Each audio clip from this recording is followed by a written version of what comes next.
I'm back with another episode of the Patrick DiBello podcast. It seems as though I am recording about once a month because talking to myself weekly is a little bit weird, and I don't have as much to discuss when I do these episodes more frequently, so I'm going to try to bring on a couple of guests in the near future, but for now I'm going to space these out a little bit so I have a little bit more to talk about. Things happen more often when I give a little bit of time in between episodes. For example, I just got back from the Adirondack Mountains and Lake Placid, where I hiked two high peaks just after peak fall foliage. If you saw any of my posts, you already know it was absolutely beautiful, but it was cold. It's the beginning of October, and I woke up on Friday, the morning I was going to hike, and it was 12 degrees in Lake Placid. I actually contemplated not going on the hike that I had planned on doing because I didn't feel like being that cold. If it was 12 degrees in Lake Placid, it was probably 8 degrees on the high peaks, and the summit is probably even colder. So I ended up deciding to do it.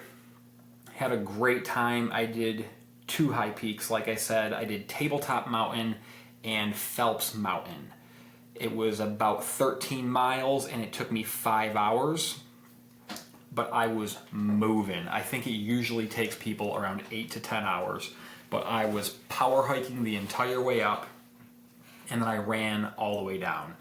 So running down a mountain in the Adirondack Mountains is a lot of rock hopping, a lot of unsure footing, a lot of roots, a lot of sticks, a lot of leaves, potentially slippery leaves. But I gotta say, my training prepared me for that type of a situation, which is great because I thoroughly enjoy running through the woods and running down a mountain. So you hear me talk a lot about plyometrics. I talk a lot about agility and foot placement drills. Those are the types of things that allow me to move quickly on a hike or a trail run.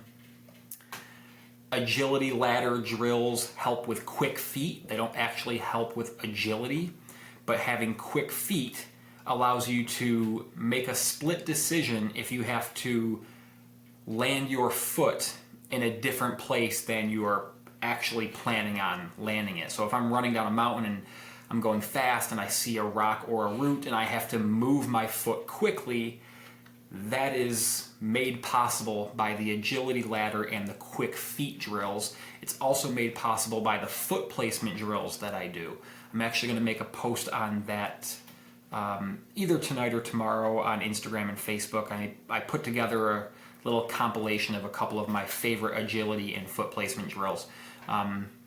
So shout out to my training and my preparedness for allowing me to have a blast in the Adirondack Mountains. My favorite restaurant that I go to out there was fully booked, so I wasn't able to get the delicious dinner that I planned, but I was able to get a decent barbecue dinner. Had some good wings, had some okay tacos. The one downfall of Lake Placid is the food is not great. So if you've never been to Lake Placid, if you've never been to the Adirondack Mountains, I highly recommend it. I think I highly recommend it every single time I come back from there. So if you haven't done it yet, make sure that you do it. I don't know if you can see, well, if you're watching on YouTube, you can see my calendar behind me for October. All those check marks are workouts that I have accomplished or completed on scheduled days. So if you're somebody who is looking for accountability or a way to hold yourself accountable, a blank calendar like this is a great way to do that. Just buy a blank calendar, and any day that you complete a workout on a planned day, you put a check in the box for that day. Any day that you miss a planned workout, you put an X. The goal is to obviously have as many check marks at the end of the month as possible. So I took a rest day before and after the high peaks because I had a 4-hour drive and I had things to do before I left. I had things to do when I returned. So I didn't want to put pressure on myself and feel the need to work out. So I took a rest day. That way I would be nice and fresh the day of the hike. And then Sunday, the day after I got home, I got right back to business. I did a nice easy zone 2 cardio session. And on the subject of cardio, on this hike, I realized that my cardio is extremely dialed, and it has a lot to do with my conditioning and ability to climb up the mountain without being out of breath, without being fatigued, without my heart pounding out of my chest, which is extremely beneficial because I can continue to move at a quality pace. I can keep my thoughts composed, and I don't make any stupid decisions, because a bad decision on the mountains could result in a bad day. So it was really cool. I was hiking the entire time and my heart rate barely got past 140. Even the times where I was jogging uphill, pushing myself a little bit harder, or going up a super steep incline with a lot of high rocks and boulders, my heart rate just would not spike. And that's because my aerobic base is very good right now. 3 years ago, 4 years ago, 5 years ago, my aerobic base was crap. And I know for a fact, I've done the mountains out there, I was having a lot more difficulty breathing and keeping my heart rate at a stable number. I was out of breath more often.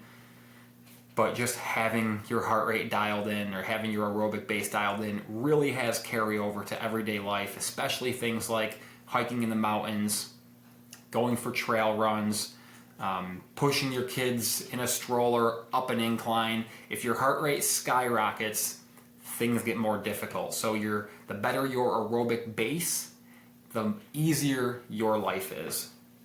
I made a post about this, but while I was climbing the mountain, I realized how much I actually enjoy the climb more than sitting at the summit. Maybe it's my personality, maybe it's because I can't sit still, so I don't really sit still at the summit for very long. But I love the challenge more than I like the reward of just sitting at the top of the mountain and staring at the view. And don't get me wrong, I soak in that view.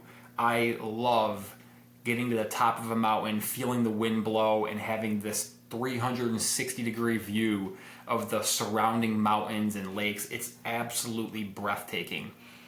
But more than that, I love the challenge of pushing myself and challenging myself to move quickly, move efficiently, continue on when I was feeling like I wanted to quit, or if the voices in my head were getting louder for one reason or another.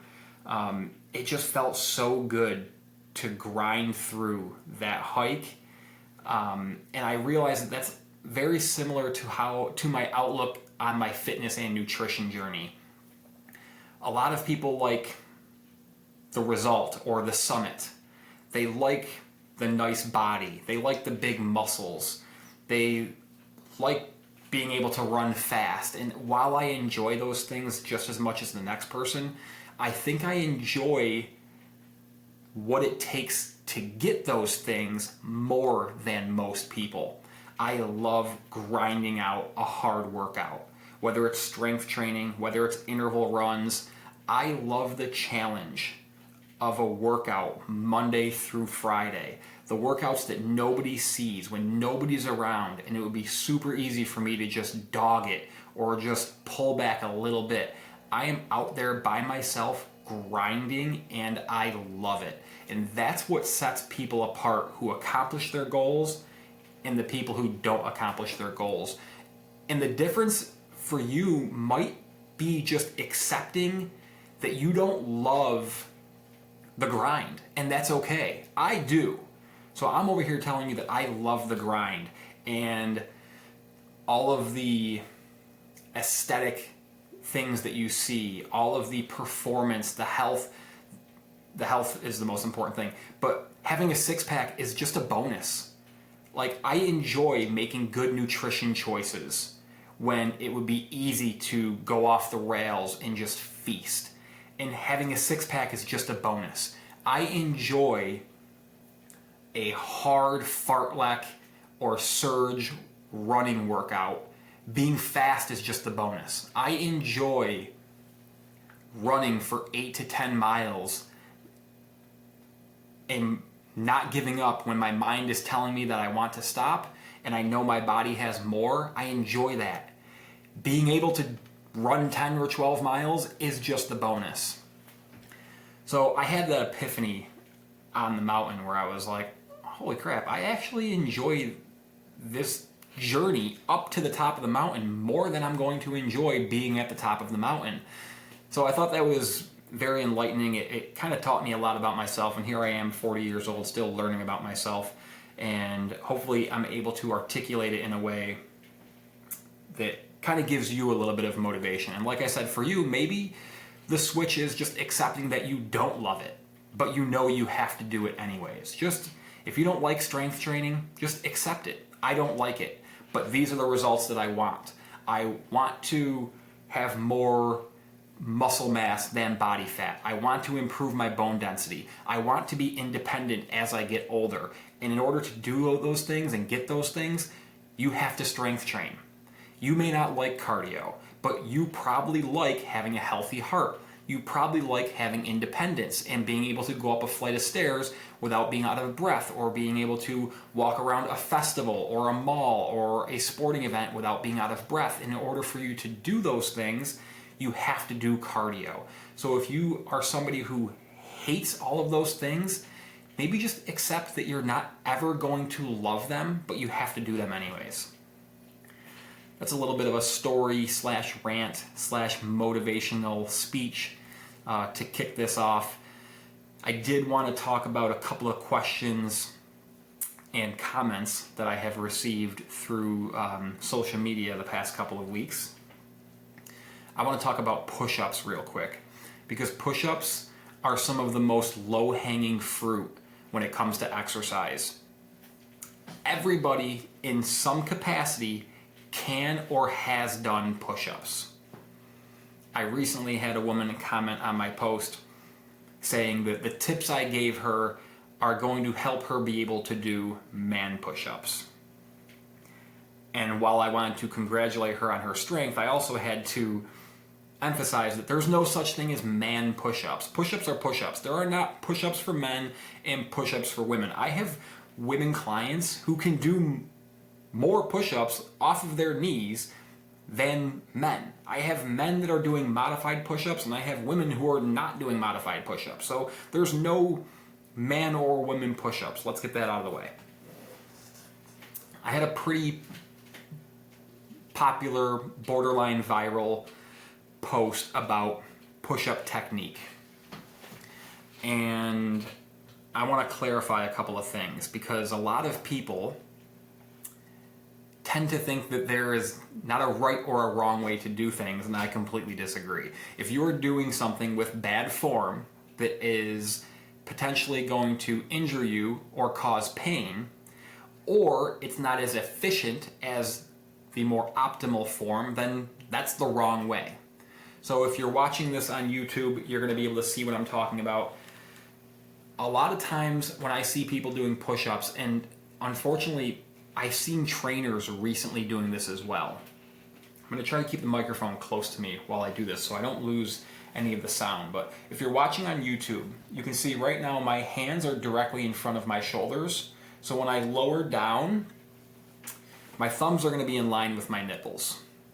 What I see a lot, and that's the right way to do it. When you do a push-up, your elbows should go back slightly and your thumbs should line up with your nipples. You do not want your elbows to flare out like this. You want them down a little bit, and you want your hands to be lined up so your thumbs are in line with your nipples like this.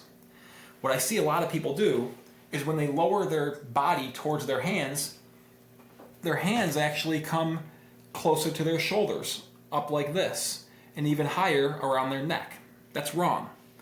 I've had a lot of people argue over the past couple of weeks that that's just hitting different muscle groups. No, that's bad form. Period. Full stop. You hit different muscle groups when you change the width of your hands and when you do different variations. So a diamond push-up is going to hit more triceps. A wide arm push-up, when you lean forward a little bit, is going to hit more shoulders. But you never want your hands to come up towards your shoulders like this. A push-up is a body weight version of a barbell bench press. Every time you see anybody who's worth their salt doing a barbell bench press, their hands come down and their thumbs are just about in line with their nipples. Maybe a half an inch or an inch one way or the other, that's fine, but you will never see somebody lower a bar down to their neck like where my hands are now. Never, ever, ever is anybody doing that, because it's bad form. So it doesn't matter if you are pushing a barbell or your body weight. Form matters, technique matters. There is a right way and a wrong way to do things. It's hard for me to get that nuance across in a 30-second post, and I don't really feel like arguing with people in the comments. So I wanted to take a couple of minutes to dive into that here. A question I did have is, what is the ideal warm-up and cool-down for a workout? I'll start with warm-up because that's how we start our workouts. The ideal warm-up is, say, 2 to 3 minutes of a low to no impact cardio just to get the heart rate up. So a stationary bike, an elliptical, you can even walk on an incline on a treadmill, or you could do some jump rope. Get the heart rate up, prepare the body for exercise. And then a few minutes of dynamic movement. So you could do hip circles, you could do skips, you could do some pogo hops. That's all for the lower body, of course. For the upper body, you could do some T-spine wall rotations. You could do some arm circles. You could do some resistance band work. Any dynamic movement that is not static. So avoid stretching, avoid the pigeon pose for 60 seconds on each side. Avoid the chest pec stretch where you put your arm up on a wall or a doorway. It's not really the worst, but it's kind of a waste of time when you do static stretching. Because a lot of people spend too much time doing those things. You'll be much better off doing a warm-up set, which is what I say after dynamic stretching. I want you to get right into your workout, and you can do a warm-up set of the exercise that you're doing before your working sets. So you get on the elliptical for 2 to 3 minutes. You get your heart rate up. Then you do some skips and some hip circles and some arm circles, and you do some band pull-aparts. Now you're ready to move into your workout. So say your first exercise is goblet squats, and you're doing some heavy goblet squats. You have 4 sets of heavy goblet squats. Before you do your 4 sets of goblet squats, you are going to do 1 set of body weight squats. So you're going to get a nice full range of motion, go as deep as you can. You're going to get the joints going, you're going to get the blood flow going, and you're going to basically go through the movement pattern and the range of motion in a warm-up set that you're going to be going through for your working sets. And that's what I mean by you're wasting time if you're static stretching, because if you just sit in pigeon pose for 30 to 60 seconds on each side, you're not actually mobilizing the range of motion that you are going to be using in your workout. You would be much better off just getting in there and doing a warm-up set of the actual exercise that you're doing. Same thing for upper body with the chest stretch, where if you were watching on YouTube, you can see this, but basically where you hold your arm up next to you, your elbow and shoulder are in line, and your hand is above your elbow, and you press it into a wall or a doorway, or even on a bar, just to get a nice stretch in your pec. It feels good, it feels like it's doing something, but you would be much better off, say you're doing bench press, whether it be dumbbell or barbell, you'd be much better off just doing a very light warm-up set before your working sets. So anytime I do a barbell bench press, I do the bar, which is 45 pounds 10 times. And that allows me to get a nice range of motion. There's a little bit of weight, but humbly not even remotely close to enough weight for me to create the desired stimulus to adapt change. but that's not what I'm going for. My working sets are going to create the change, whether it be strength and muscle building, that I'm looking for. The warm-up set is just that. It is a set to warm up before the actual range of motion in the movement pattern that I'm doing. So if I'm doing dumbbell bench press, I'm going to get some lighter dumbbells. I'm going to go through a nice deep stretch. I'm going to feel the same stretch at the bottom that I would be feeling when I do the doorway stretch, but I'm actually going through the range of motion that I'm going to be training in my working sets. You can do that for every exercise that you train. So if you go from goblet squats to dumbbell Romanian deadlift, you can do a very light set of dumbbell Romanian deadlifts for your warm-up set and then use a heavier weight for your working set. Same thing with shoulder press for upper body. Doesn't matter if you're doing a machine shoulder press, a dumbbell shoulder press. Back to the chest press, it could be a machine chest press or a dumbbell bench press. You can always use a warm-up set. So that's the best way to warm up your body before a workout. Hands down, get the heart rate up, move the joints a little bit, and then do a warm-up set for the exercise that you're about to perform. As far as cool down goes, actually, real quick.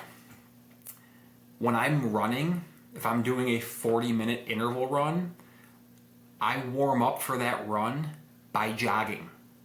So I run to warm up for a run. That's the same thing as doing a warm-up set before your working sets. My warm-up pace is between 9:20 and 9:44. 9 minutes and 20 seconds pace to a 9 minute and 44 second pace. So that's a jog for me. And then after that, I do that for about 4 to 5 minutes. And then after that is when I go into my intervals, which will be more like a 7-minute pace or an 8-minute pace, depending on the duration.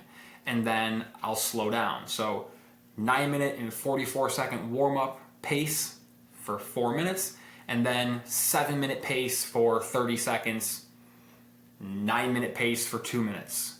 Repeat 6 times. So I am a big fan of warming up with the exercise that you're going to be performing. Okay, cool down. The best way to cool down is to walk. Kind of the same thing with my running. After a 35-minute interval session, I jog as a cool down. So my warm up for runs is a run, and my cool down is a run. If you're just at the gym and you're done with your workout and you want to do a cool down, just walk on the treadmill for 5 minutes. You don't have to stretch. You don't have to use the Theragun. You don't have to use the foam roller. You're wasting your time. If it makes you feel good, do it. But there are no physical adaptations that you're doing that you're going to get from that. It's not going to make you less sore. The main thing you want to think about for a cool down is that it's allowing you to relax and it's giving you time to disconnect from your workout and connect with the real world that's outside of the gym. So I will say, if that's foam rolling, if that's a Theragun, fine, go ahead and do it. If it makes you feel good, do it. But it's not going to make you less sore if you stretch instead of walk. It's not going to make you less sore if you use a Theragun instead of do 5 minutes on the elliptical. Whatever it is that you can do to just disconnect from that hard workout and get ready for what's to come outside that gym, that's the best cool down. So again, for me, today I did a super hard interval hill workout on the treadmill. And it was a 10-minute warm-up, and then it was 25 minutes of intervals. And then I just walked for 5 minutes afterwards. I just needed that time to just let my heart rate come down a little bit. Hopefully this stop pouring sweat a little bit. and then just kind of get prepared for what I had to do when I left the gym. Basically, be prepared to drive. If your cool down could be driving home, that's a perfectly good cool down. So don't think that you need to spend 10 minutes stretching after your workout to cool down. I used to do it. I used to teach it. It's not doing what you think it's doing. Got another question here.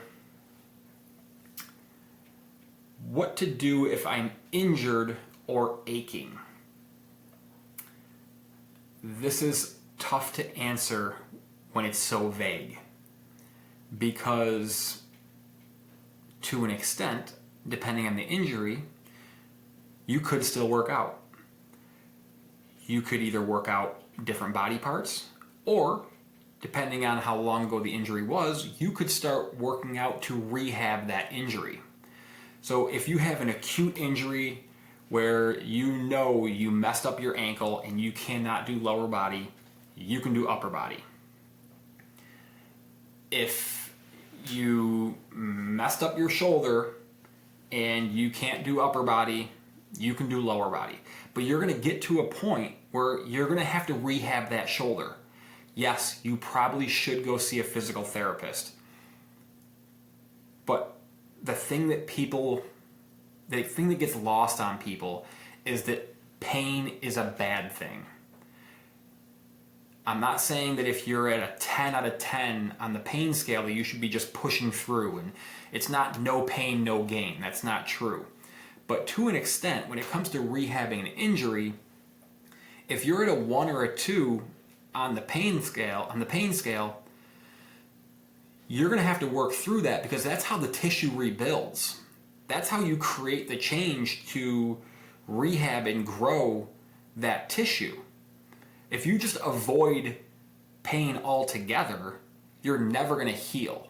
So yes, there is something to be said about finding a pain-free range of motion and being able to work through that while you're rehabbing through an injury. But there are specific rehab protocols that are going to involve some pain. And that's why I do think it's a good idea to see an in-person physical therapist. But the second end of this question is injured or aching. And there's a huge difference between an injury and an ache. If you are aching, if you are sore, you can still work out. If your upper body's sore, you can still train upper body. You could also take a day off.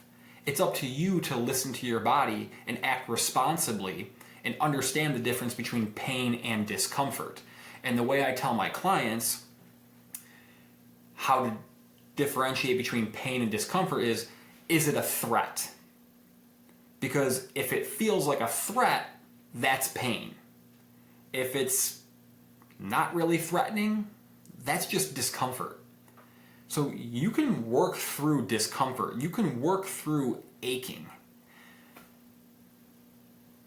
It's not an excuse to just not work out, right? If your shoulder hurts, you can still do lower body. You can still do some cardio.